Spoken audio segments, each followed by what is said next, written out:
পৃথিবীর প্রশস্ততম নদী হলো অ্যামাজন। এই নদীর দৈর্ঘ্য ৬,৪০০ কিলোমিটার।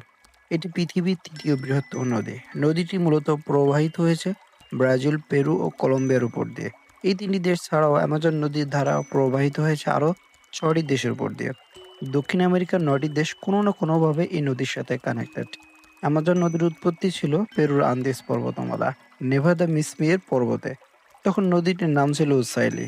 আন্দিজ পর্বতমালা থেকে একটি প্রবাহ প্রবাহিত হয় ম্যারানো নদীর উপর দিয়ে। তারপরে এটি কলম্বিয়া হয়ে ব্রাজিলে প্রবেশ করেছে। অ্যামাজন রেইনফরেস্টের ভিতর দিয়ে প্রবাহিত শত শত ধারা মিটিং অফ ওয়াটার্স এর সাথে মিলিত হয়। অ্যামাজন নদীর ভাটির দিকে এসেও বিভিন্ন নদীর সাথে মিলিত হয়। অ্যামাজন নদী পৃথিবীর স্বাদু পানির ২০% একাই বহন করে মহাসাগরে পতিত হয়। অ্যামাজন নদীর আয়তন প্রায় ৭০ লক্ষ বর্গ কিলোমিটার। অ্যামাজন নদী রেইনফরেস্টের সর্ববৃহৎ বলয় সৃষ্টি করে, পৃথিবীর একমাত্র নদী যা পূর্ব থেকে পশ্চিম দিকে প্রবাহিত হয়।